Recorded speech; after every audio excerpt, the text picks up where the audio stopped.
Salam satu Malaysia. Harap rakyat Malaysia saya dan sejahtera. Kita dah tahu hampir keputusan Mahkamah Persekutuan apa akan buat terhadap Najib. Bosku Najib ya. Kita panggil bosku pasal beliau telah perhatian, telah berfokus pada kemajuan negara serta membangunkan beberapa yang tertinggal dan juga negara kita masa pentadbiran bosku, negara kita bukan ke jalanan merosot, tapi kita boleh nampak pembangunan begitu pesat dan rakyat pula semua kaum ada menikmati mendapat peruntukan lebih daripada Perdana Menteri yang sebelum semua tu. So apalagi khususnya bagi yang kaum bukan Bumi Putra dan juga Bumi Putra, beliau telah bagi peruntukan begitu banyak dan juga menjaga kebajikan mereka dan pendidikan mereka.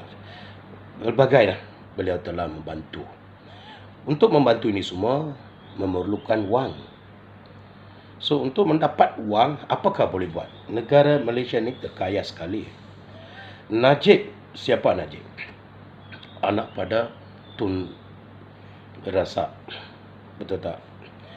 So beliau adalah Perdana Menteri yang kedua selepas Tun Abdul Rahman, Bapa Merdeka, Tun Abdul Razak. So di sana Tun Razak anaknya adalah Najib. So beliau ada pengalaman mengikut rentak bapa menjadi Perdana Menteri. Siapa yang bawa Tun Dr. Mahathir Mohamad sini? Mahathir Mohamad sudah dipecat dari Parti UMNO.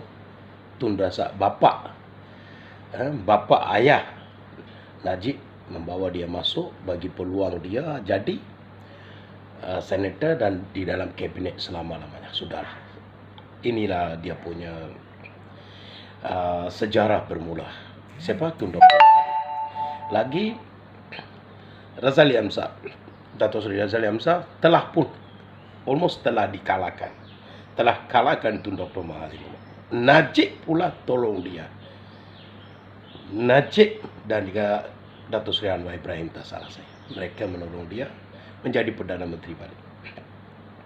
So balasannya sekarang adalah Tun Dr. Mahathir Mohamad tak bagi peluang langsung pada Dato' Seri Anwar, apalagi bosku Dato' Seri Najib. Tak bagi tak apa peluang, tapi begitu banyak tekanan, banyak tumahan berbagai. Sekiranya lah model pemimpin Perdana Menteri yang sudah lama 22 tahun. Ni anak buah mereka seperti Dato' Seri Anwar Ibrahim, seperti Dato' Seri Najib yang begitu lama, Said, Pak Lah, semuanya ikut rentak siapa? Model siapa? Yang punca yang kita katakan sekarang adalah pencuri, penyangak, ini adalah semuanya siapa? Sebelumnya model. Pasti ada satu model kan. So siapa dia? Kalau tak ada Tun Dr. Mahathir Mohamad, saya mau cakap. So Tun Dr. Mahathir, saya dengar Tun Dr. Mahathir Mohamad rakaman dia kata selepas semalam lah, dia kata apa? UMNO, semua pemimpin UMNO termasuk akar umpi, tak kira termasuk akar umpi tau. Semua UMNO sudah rosak. Mereka berani menjual undi demi wang. So disebabkan wang RM200 kan, berapa dia kata? Mereka sanggup menjual undi sokong. So sudah rosak. Semua ahli UMNO telah rosak sampai akar umbi. Adakah mereka telah dirosak apa yang dia kata selepas Najib? Betul ke tu? Adakah era Tun Dr. Mahathir Mohamad semuanya bersih? Bagaimana ahli keluarga beliau begitu terkaya, termasuk Tun Daim lah, saudara-saudara, rakan-rakan. Mungkin ada banyak yang ada laporan SPRM terhadap Tun Dr. Mahathir Mohamad untuk harta-harta mereka. Polis pun tidak mau tahu, pasal tidak mau siasat. Sebanyak benda yang kita boleh tunjuk. Contoh model yang kalau kita dapat baik, pasti yang semuanya baik.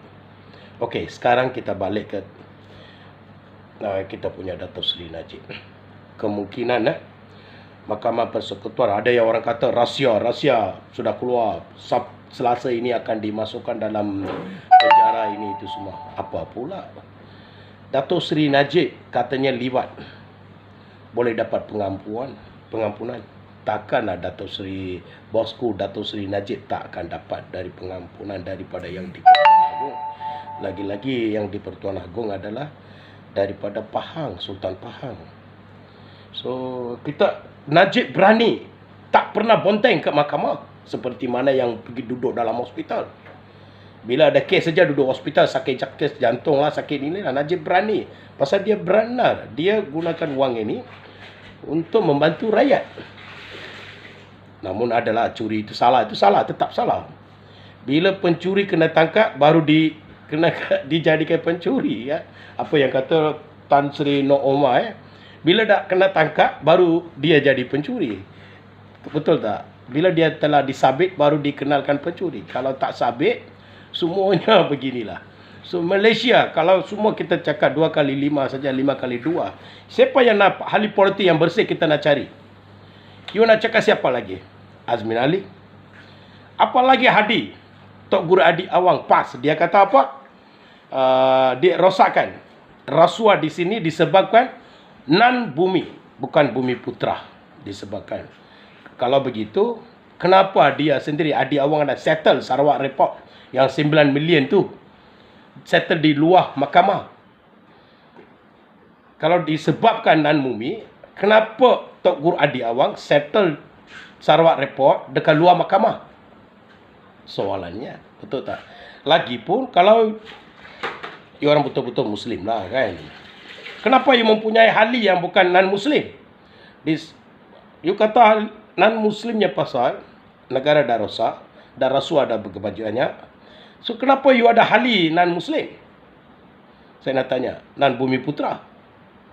Ini soalan saja kan. Saya bukan ketul lah. Ini soalan-soalan yang kita selepas kita dengar. Banyak yang rakaman kita kata, oh Sabtu tu Najib akan masuk penjara, Tak apalah, dia berani. Dia masih berani menerima apa sahaja. Tapi dia ingin nak sampaikan yang jatuhkan hukuman untuk 7 kes ini, Tuan Nazlan ini tak bersih. Tuan Nazlan bagi maksimum hukuman 12 tahun, 210 juta kena bayar. Yang Nazlan ini ada terlibat dalam OnMDB dari Maybank. So, dia ada terlibat. So, ada unsur yang kepentingannya. So, dia yang jatuhkan hukuman. Ini yang dia cuba mau bagi tahu pada Mahkamah Rayuan, termasuk Appeal Court dan Mahkamah Persekutuan. Tapi nampaknya begitu banyak benda yang pendakwa raya boleh buktikan, yang ini tak mengena dengan ini. Mungkin boleh dapat rayuan ya. Kalau Dato' Seri Najib minta rayuan lagi, kalau besok kan lusa ada berpecaran, ada minta rayuan, mungkin hukumannya akan jatuh begitu, boleh kurangkan dan bayarannya bukan boleh kurangkan. Dan lagi apalagi kalau dia minta bantuan dari pertolongan dari yang di Pertuan Agong, mungkin dapat ampuan. Itu lainlah, kita tidak mau masuk. Tapi saya nampak rakyat banyak ini macam Lee Guan Eng buat terowong. Sudah buat siapkah? Tapi bayaran telah buat. Dia beli banglo dengan harga yang murah. Macam rumah saya sekarang ni, cakaplah ini boleh harga 1 million lah hampir. Ini anggaran saya 500,000. Kalau saya jual pada orang 50,000 saja, apa? Mesti ada kepentingan kan? So, itulah Lim Guan Eng boleh dapat rumah begitu murah. So, siapa yang betul?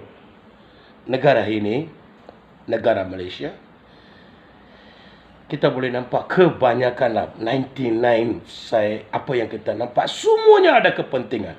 You nampak sistem kita dah rosak. Begitu banyak pegawai polis terlibat, ditangkap dan juga mengambil tata tertib tindakan. So, sistem kita rosak. Majlis Perbandaran, tengok pengarah-pengarah rumah mereka berpanglo-panglo. Gaji tak masuk akal dengan rumah dia, pakai kereta dia, yang kegunaan mewah dia, tak masuk akal langsung. Kalau kata mereka adalah pengarah sio. Lagi saya nak balik pada Tok Guru Hadi Awang. Beliau telah dilantik sebagai ambassador luar negeri kan, Ada tak berapa kali dia pergi meeting? Walaupun dia pergi pejabat, berapa kali meeting, ada berapa kali dah melawat ke luar negara dan mengamalkan gaji tanpa kerja, tanpa usaha.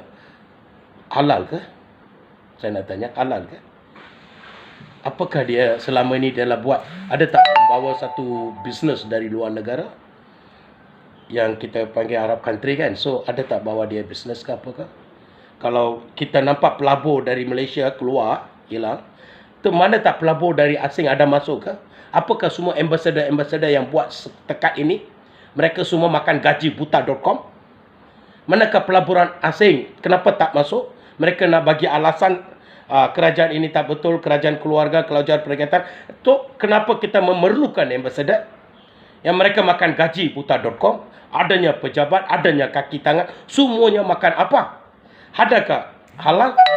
Saya nak tanya, yang semua pegawai-pegawainya siapa di sana? Kebanyakannya adalah Bumiputera yang boleh kata Islam. So mereka tahu apakah mereka laksanakan, mereka usahakan betul-betul ada penikmatan tak? Ada bawa pelaburan tak dari sana? Kalau tidak, so makan gaji itu ada halal tak? Saya nak tanya. So saya minta tidak perlu banggalah. Negara ini kita dicemat, telah dikotorkan, telah tengok, kita nampak satu news dari Malaysia kini, bukan Malaysia kini, berita kini, dia kata oyang yang keluarkan daripada South India, itu Kerala, Malayali, orang di sana, dia kata Malaysia terkenal dengan rasuah. So ini yang kita kata, kita report yang telah keluar dunia ini, press dunia kita pun dah baca, Malaysia terkenal dengan rasuah.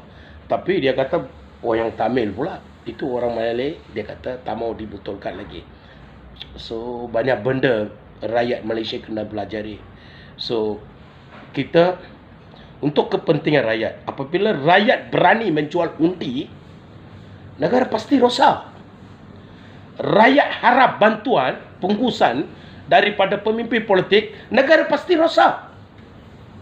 Rakyat tidak mau kerja, tidak mau usaha, tidak mau berpeluh, nak harapkan kerajaan saja, pasti negara ini akan rosak. You nak dapat semua percuma, termasuk yang Bumiputera pun saya cakap, you nak semua percuma. So pemimpin politik nak bawa duit dari mana? So pasti mereka pun akan rosak. You disebabkan rakyat. So tidak perlu bangga. Kita harus malu apabila satu Perdana Menteri kita tahu telah terlibat dalam rasuah, iaitu kalau dia punya keluarga sahaja, dia telah buktikan dia sudah bagi duit begitu banyak pada parti-parti politik. Dah report dah catat, dah ada rekod, dia bayar berbilion-bilion ringgit semua parti politik, dan juga telah membantu semua begitu banyak rakyat. So rakyat yang semuanya terima wang itu semua pun salah kan? Fikirlah. Sebelum you ketawa, sebelum you fikir you sudah jaya, fikir disebabkan siapa pemimpin rosak. Kalau rakyat betul, pemimpin pasti betul. Rakyat tak minta, pemimpin kita boleh kontrol, boleh mengarahkan buat sesuatu kerja. So rakyat bila harap sesuatu, you nak minta apa? You nak harap dia buat kerja apa? Polah. Jumpa bosku. Kita masih mencintai bosku.